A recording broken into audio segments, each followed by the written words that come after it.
pour toi? Salut, oui, moi ça va, moi je suis. Allez, on est bon parti. pour toi? C'est parti. Bonjour Jamel Debbouze. Salut. Merci beaucoup d'avoir accepté notre invitation ici dans le théâtre à Paris qui porte votre nom. Vous me disiez au tout début de la tournée qui va se terminer en décembre à Amnéville puis au Zénith de Paris que le jeune papa que vous étiez devenu avait de plus en plus de mal à quitter sa famille.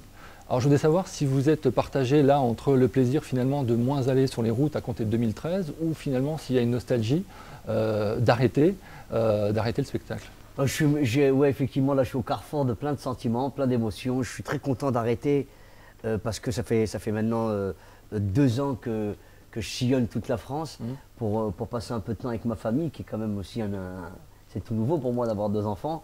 Et je suis très triste d'arrêter parce qu'arrêter c'est toujours un moment particulier. Alors je sais très bien que je vais reprendre, mais finir au Zénith de Paris le 31 décembre, là ça sonne déjà comme il y a effectivement une petite pointe de tristesse qui s'annoncelle comme ça. Et même si je sais que je reprendrai les routes un jour, c'est toujours très chiant d'arrêter. Votre spectacle sur Jamel est celui d'un homme amoureux, d'un père de famille comblé, et également d'un citoyen engagé. Je veux savoir que dirait le gamin du 19 rue du Moulin de la Galette dans le quartier des Merisiers à Trappes s'il était dans la salle et si vous voyez sur scène aujourd'hui. Ça dépend lequel, mais c'est vrai que j'étais plein d'admiration pour les gens qui montaient sur scène. Le premier qui m'a fait cliquer, c'est Smaïn, parce qu'il nous ressemblait et parce qu'il racontait ce qu'on vivait, plus ou moins, qu'il était habillé comme nous, et on s'est identifié à lui tout de suite. Farid Chopin ensuite, Les Inconnus, mais je pense que j'aurais eu plein d'admiration, pas parce que je suis ce que je suis et que j'ai fait ce que j'ai fait. J'aurais été plein d'admiration parce que j'aurais eu en face de moi quelqu'un qui aime manifestement ce qu'il fait. Je prends beaucoup de plaisir quand je suis sur scène et j'espère que ça se transmet. Et d'ailleurs, les gamins, quand ils se retrouvent ici, c'est ce qu'ils me disent la plupart du temps. Tu nous as transmis l'envie et je pense que c'est ça qui leur a fait tilter le môme là. C'est de se retrouver face à des gens qui ont envie. Et moi, j'ai très envie. Vous avez 37 ans. Et en juin dernier, je posais la question à un jeune quadragénaire, un certain Zinedine Zidane, et je lui demandais si finalement le foot n'avait pas voulu de lui, s'il avait un plan B. Quel était votre plan B à vous, si jamais si l'humour n'avait pas fonctionné? La fuite. Moi j'aurais fui, j'aurais couru. Ouais. J'avais aucun plan B. Ouais. J'avais même pas de plan A, pour te dire la vérité. Ouais. J'avais aucun plan. Ça s'est fait vraiment de manière complètement naturelle. J'étais le premier surpris par ce qui m'arrive.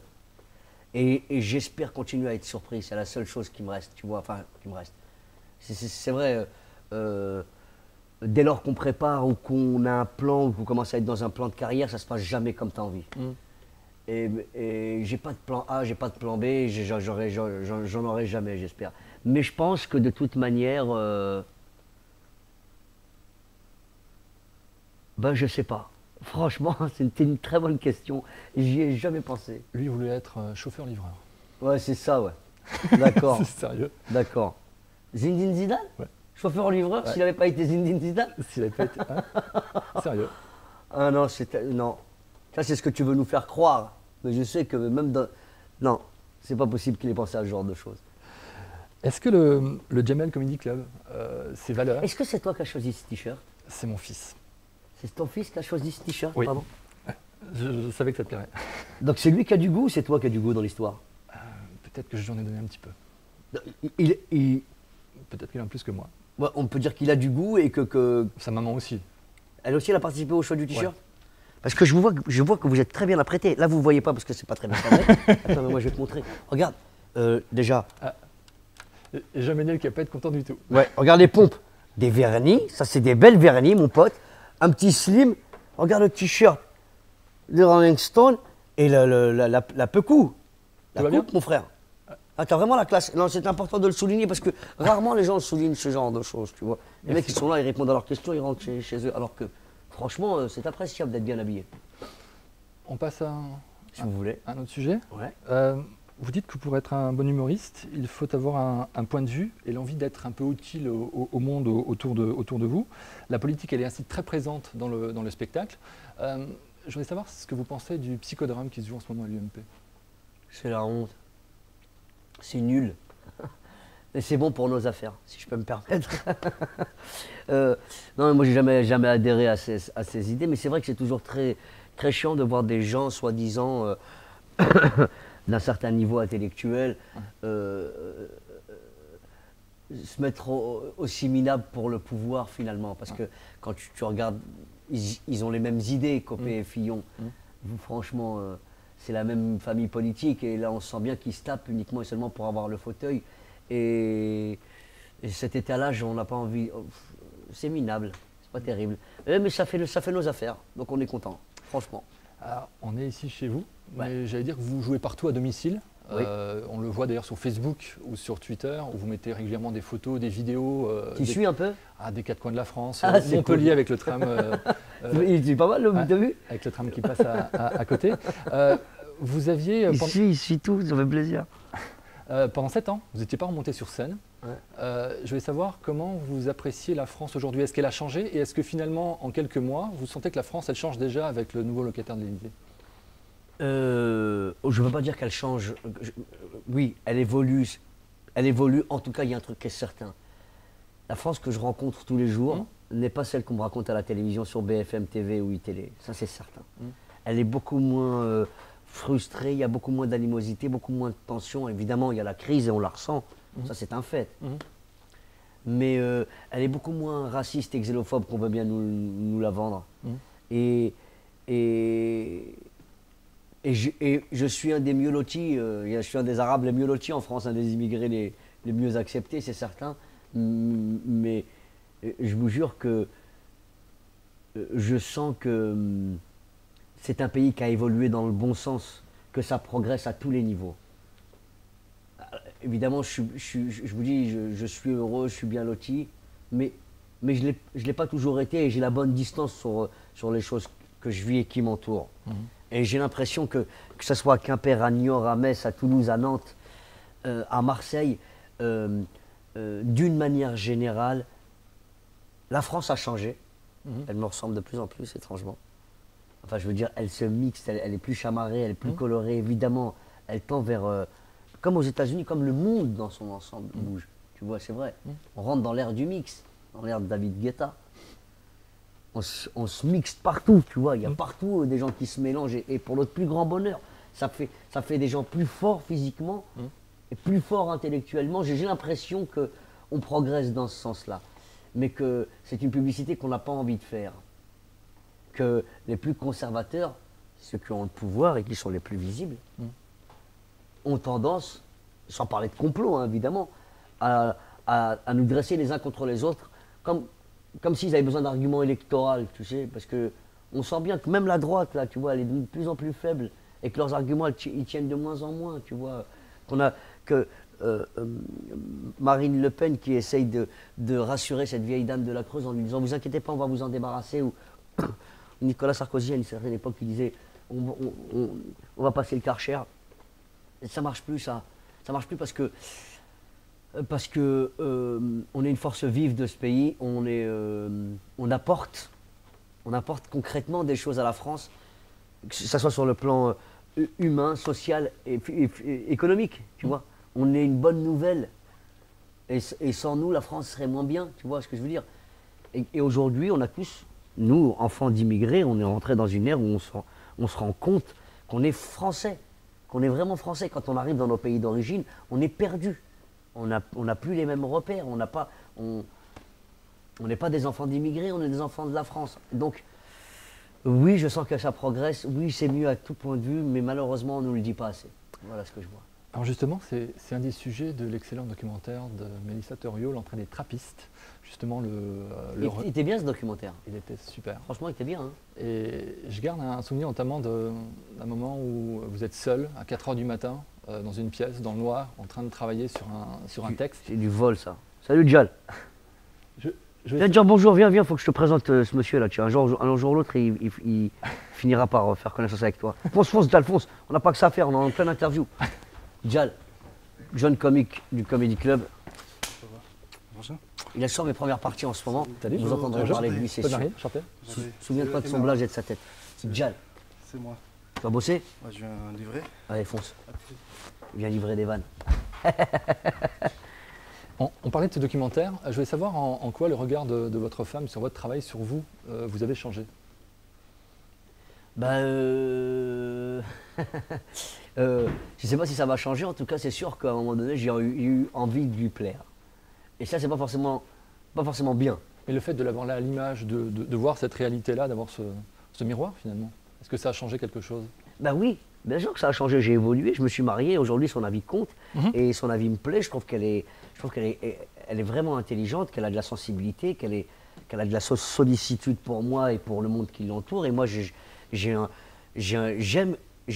échanger avec elle parce que c'est constructif toujours. Mhm. Donc, quand je fais une vanne balourde, ça m'énerve de ne pas la voir rire. Et quand elle rit, je suis transporté. Parce que j'aime cette femme. Donc, quand elle rit, je suis très heureux. Et elle est très drôle. Peu de gens le savent. Elle est très drôle, donc c'est un avis important, tu vois. Je ne sais pas si ça a changé quoi que ce soit chez moi. En tout cas, il est évident que j'ai pas envie de la décevoir. Donc, tu vois, je prends des détours parfois, c'est possible.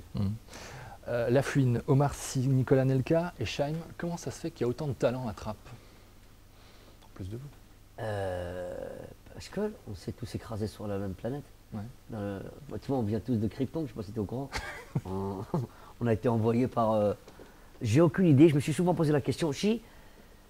Le premier à avoir réussi, c'est Nicolas Nelka. Quand il est arrivé au quartier, avec son survêtement, je me rappelle, c'était un laser de l'équipe de France, on s'est rendu compte qu'on pouvait toucher la nation en partant d'ici. Tu vois que le monde se rétrécissait. Quand il est rentré avec ce survêtement, je me souviens que je me suis dit, mais c'est incroyable, il parle à toute la France. Toute la France connaît Nicolas Nelka aujourd'hui. Il vient de là. Et ça m'a donné une patate. J'avais pas envie d'être connu partout, hein. Mais je me suis dit à ce moment-là, clairement, il y a d'autres horizons, il y a d'autres perspectives. C'est possible. C'est possible. Je ne sais pas ce qui est possible. Mais en tout cas, il y a de moins en moins de choses impossibles à faire. Il en est la preuve vivante. Et au même titre qu'il m'a donné ce moteur et cette gouache, j'ai l'impression que j'ai filé la même à Omar. Et qu'Omar a filé aussi, tu vois. La Fouine, on se connaît depuis tout petit. La première fois que je l'ai rencontré dans son terrier, hein, tu vois. J'allais le chercher tous les matins. Je frappais au sol comme ça. On faisait la route ensemble. Chaim, Tamara, ma mère l'a gardée. C'était sa nounou quand elle était petite. On s'est vraiment tous croisés, c'est sûr. Et j'ai l'impression qu'on s'est tous motivés. Et que c'était... comment on appelle ça, contagieux, cette motivation, tu vois. On n'avait pas envie de rester à tourner dans notre quartier. Et on s'est rendu compte que ces gens-là faisaient des choses. Et on avait envie de ressembler à ces gens. On avait envie de se donner les moyens comme eux l'ont fait pour eux-mêmes. Et ça a fonctionné, cette espèce d'émulation comme ça, d'émulation constructive. Et j'ai pas la réponse, hein, mais tout ce que je peux dire, c'est que Nicolas m'a donné envie de faire des trucs, c'est sûr. Alors Nicolas, justement, il y a un livre qui est sorti sur lui il y a quelques jours, de l'ancien sélectionneur de l'équipe de France. Qu'est-ce que ça vous inspire? Ou alors est-ce que vous zappez et ça vous intéresse pas? Non, mais oui, ouais, c'est du passé, mais je pense que tu sais, c'est un mauvais mariage. Tu vois, les mauvais mariages. Au départ, ça part d'un truc, tu me plais, je te plais, on se trouve canon, j'adore ton t-shirt, j'aime bien ta voix. Forcément. J'aime ton parfum. Et un jour, tu vas me dire un truc relou, je ferai pas gaffe. Je dirai rien. Deuxième fois, tu vas me faire une critique qui va m'énerver, je dirai rien. Et la troisième fois, je vais te dire arrête de me critiquer là maintenant. Et j'en aurai plus rien à foutre de ton parfum et de ton t-shirt. Je suppose que c'est une histoire d'amour qui finit mal, malheureusement, mais je connais les deux bonhommes. Domenech est quelqu'un de très respectable, j'aime beaucoup ce mec, il a fait beaucoup pour l'équipe de France. Et Nicolas, pareil. Domenech n'a pas été compris au même titre que Nicolas. Moi, je connais vraiment humainement Nicolas. Et c'est tout sauf un petit con. C'est tout sauf ce qu'on dit de lui dans la presse. Et c'est pour ça que Mélissa a eu envie de faire ce document sur les trappistes. C'était aussi pour en tout cas, juste filer le bon portrait de Nico, ce qui lui semblait, elle, le bon. C'est quelqu'un de sensible qui n'a jamais été véritablement apprécié pour sa juste valeur au sein de l'équipe de France. Et j'en suis témoin, il rentrait très souvent meurtri de Clairefontaine parce qu'il avait le sentiment de ne pas être utilisé à bon escient, tu vois. Et depuis toujours, depuis qu'il est en espoir, c'est comme ça, tu vois. Et c'est vrai, Nicolas Anelka n'a jamais été l'attaquant qu'il aurait dû être. La seule fois où je l'ai vu briller comme il fallait, c'était contre l'Angleterre avec Zinedine Zidane. Il a mis 2 buts.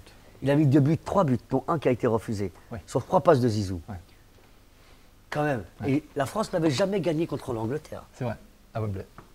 Donc j'ai le sentiment que quand on met les gens à leur place et qu'on leur donne la bonne considération, ils font des merveilles. C'est ce qu'a fait avec moi Jean-François Bizot, Alain Degrève, Jacques Massadian, Pierre Lescure.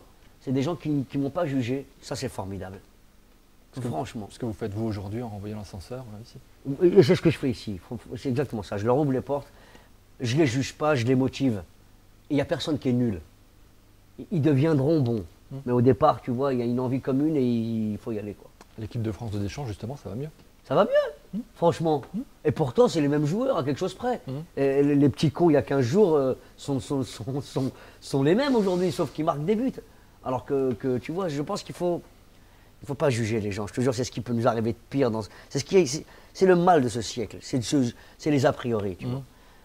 Et puis, chaque époque, tu peux rencontrer la bonne personne au mauvais moment. C'est le moment qui compte le plus. C'est vraiment ça. C'est le moment qui fait tout. Le PSG va-t-il zlataner le championnat? Eh oui, obligé, frère. T'as vu l'animal? J'ai lu un truc il n'y a pas très longtemps qui m'a fait rire. C'est pas Zlatan qui a une queue de cheval, c'est le cheval qui a une queue de Zlatan. Ça va loin. Hein. Tu vois, mais t'as vu ce qu'il fait, le mec? Il défie les lois de la physique. Le but contre l'Angleterre, c'était absolument incroyable. Et là, ce qu'il a mis avant-hier, là. Non, mais il est exceptionnel, c'est vrai. C'est vrai. Une émission il n'y a pas très longtemps avec Michel Serres et Florence Aubenas, où vous disiez que la réussite dépendait d'abord du plaisir qu'on prenait. Moi, je voulais savoir où est-ce que le plaisir, le plus grand plaisir, vous le prenez aujourd'hui? Est-ce que c'est sur scène, vous? Est-ce que c'est justement en mettant le pied à l'étrier de jeunes artistes, ou alors au cinéma, par exemple? J'ai une chance incroyable, c'est de faire un métier qui ne me demande pas de la sueur, des larmes et du sang. Tu vois, je fais un métier qui me demande de donner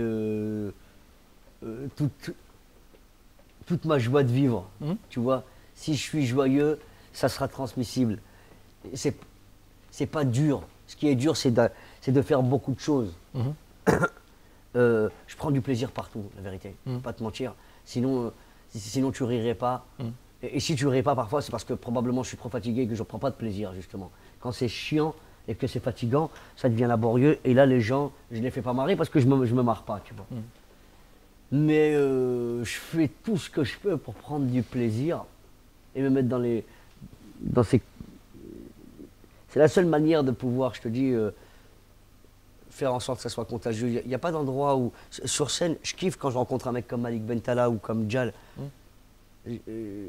J'aime l'idée de leur filer l'outil que j'aurais adoré qu'on me file. Là, c'est vraiment très plaisant. Ce passage de flambeau, il me rend fier, tu vois. Là où je ris comme une baleine, c'est quand je suis sur scène et que je suis en roue libre, que je sors du texte et que j'ai tombé sur une personne, tu vois, qui m'inspire. Et là, j'en mets plein la tronche. Et il kiffe et je kiffe. Enfin, je veux dire, quand je suis en impro sur scène, je prends un vrai kiff. J'adore jouer mon spectacle, hein, ça c'est sûr, mais au bout de 2 ans, toi, c'est faire du hors-piste, c'est un vrai plaisir. Ça, je te cache pas que c'est très plaisant. Et aujourd'hui, quand Alain Chabat m'écoute, qu'on fait le marsupilami et que je lui file une idée, qu'il l'entend et qu'on la met tout de suite en œuvre, non seulement je prends du plaisir, mais surtout je me sens fort, quoi. Tu vois ce que je veux dire? J'ai l'impression, si ce mec m'écoute et si ce mec me donne la possibilité de d'enquiller des petites choses au cinéma, ça veut dire qu'il me fait confiance. Et cette considération-là fait que t'es une fusée Ariane dans ta tronche. Pas grand-chose qui peut t'arrêter. Tout ça, ce sont des plaisirs. Vous avez quoi contre les animateurs de télé qui veulent faire des Oh spectacles? putain, l'enfoiré. T'es vraiment un enfoiré. Hein. Mais ça m'énerve. Ça m'énerve, c'est pas leur métier en vérité, tu vois. Et puis, nous, quand on est invité chez eux, après, on n'est pas dans la bonne posture. Tu vois ce que je veux dire? Si le mec, il est drôle, fais un truc drôle et tu suffis à toi-même et salut.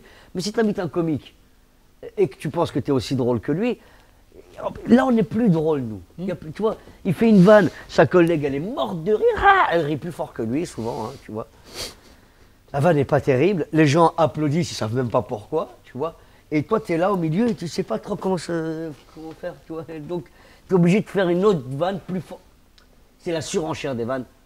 Et c'est pas là où on est le plus drôle. Là où je m'amuse le plus, c'est quand on m'attend pas, par exemple, au César. Là, on m'attend pas. Tu vois, j'ai pris la place d'Eric Cantona, je m'en retrouve avec Adrien Lacarbeux. Là, d'accord. Ou quand j'écris un sketch à l'arrache avec mon pote, Gad. Viens, on fait les Princes du Rail, caméra fixe, fond blanc. On y a réfléchi, c'est un truc drôle, c'est un mec drôle qui va filer une réplique à un autre mec drôle et on va essayer de faire un truc drôle. La preuve, ça a été repris plein de fois. Mais quand tu te retrouves chez Arthur, tu vois, que j'aime beaucoup, hein, c'est vraiment mon pote, mais c'est plus marrant d'aller chez eux parce qu'ils sont tous morts de rire à tout le temps, c'est chiant. Et ils veulent tous faire de la scène en plus maintenant. Et ils se rendent compte que c'est pas leur travail. Laissez-nous faire notre travail. Faites votre travail, on fait notre travail, d'accord. C'est ce qui fait que j'ai de moins en moins envie d'aller chez mes collègues, chez mes potes. C'est la vérité. Je ne devrais pas dire ça là, mais comme tu vois, je ne dis pas qu'aux États-Unis, on a la culture de l'entertainment.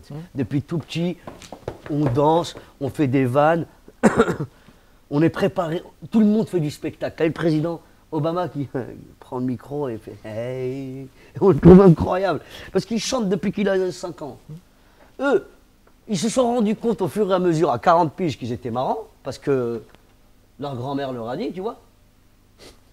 Et d'un coup, ils viennent, ils se mettent sur scène et ils tentent des trucs. Pourquoi pas? Ils peuvent le devenir. C'est pas le cas de Courbet, qui était drôle avant, il paraît. Julien Courbet, il paraît qu'il était drôle à l'époque de Jacques Martin. Ça fait longtemps, hein. Déjà. Mais pourquoi pas? Peut-être que quand on est drôle, tu vois. Mais moi, je te dis, comme invité, ça m'amuse plus d'arriver chez tous ces animateurs qui font plus de bruit et qui sont soi-disant très drôles. Allez, un vrai mec drôle, avant-dernière question. Louis de Funès. Il en est où ce projet?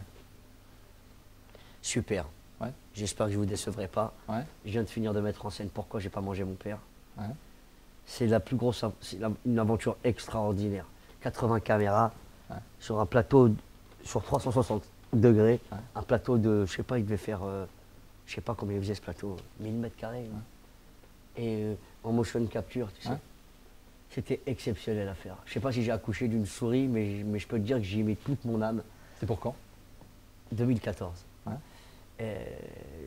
C'est un très gros projet. Pathé m'a fait confiance, j'espère qu'ils ont bien fait. En tout cas, ça m'a permis de me faire davantage confiance. Et on a fait revivre Louis de Funès à travers un des personnages. C'est une des rares techniques qui le permet.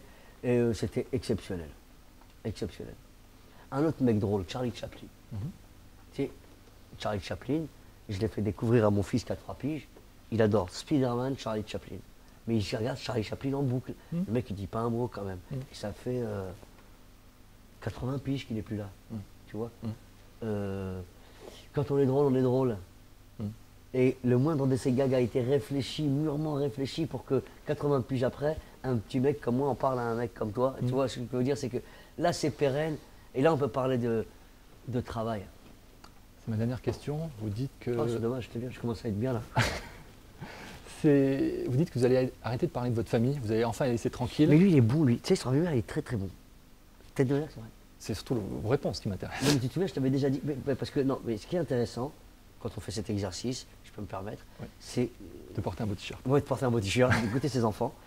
Et on sent que vous êtes en empathie avec ce qu'on fait, on sent que vous vous intéressez concrètement à notre travail, à ce qu'on peut raconter.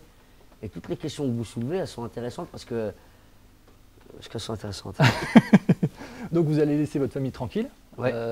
et que vous allez chercher d'autres sujets d'inspiration pour la suite. Alors vos projets justement pour 2013, puisque le spectacle se termine là avec le Zénith à la fin de l'année. Ouais, c'est vrai que je tourne une page, ça c'est vrai, c'est sûr. Je tourne une page parce que les 3 spectacles que j'ai écrits jusqu'à présent ont été inspirés de moi, un peu comme les anglo-saxons font, tu sais. Je me suis beaucoup inspiré d'Eddie Murphy, de Richard Pryor, ou d'Eddie Izzard, de Dave Chappelle, George Carlin. Mais c'est vrai que c'est des gens qui se racontent, et à travers ce qu'ils racontent, ça résonne chez nous. Et moi, c'est vrai que j'ai beaucoup livré en pâture ma famille, tu vois. Il y en a à qui ça a plu, d'autres à qui ça a fait un peu de mal, tu comprends.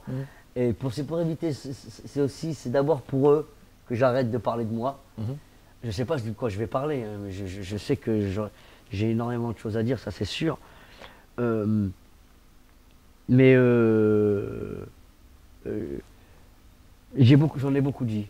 Ouais, j'en ai beaucoup dit. 2013, ce sera quoi? Ce sera le cinéma? Ce sera... 2013, jachère. D'accord. Je laisse reposer la terre. Ouais. Tu vois, c'est très important. Et après, on voit. Et c'est là qu'arrivent les meilleures choses. Quand tu te barres et que et m'occuper un peu de ma famille. Et quand je vois mon enfant, aujourd'hui, mes enfants, il y a des trucs qui me sautent au visage tout de suite, immédiatement. Quand je vois le monde qui m'entoure, il y a des choses qui me sautent au visage. Il suffit que je me promène. J'étais à Clignancourt la semaine dernière. J'ai grandi dans ce quartier. Il y a des choses que j'ai jamais vues et qu'on voit tout juste, tu vois. J'avais jamais vu des clochards de 20 ans, par exemple. C'est un nouveau phénomène. Et j'aurai toujours des choses à raconter, ça c'est certain. Mais je vais laisser ma famille tranquille. Ils en ont suffisamment pris plein la tronche. D'ailleurs, s'ils me voient, ça continuera, hein, mais en off.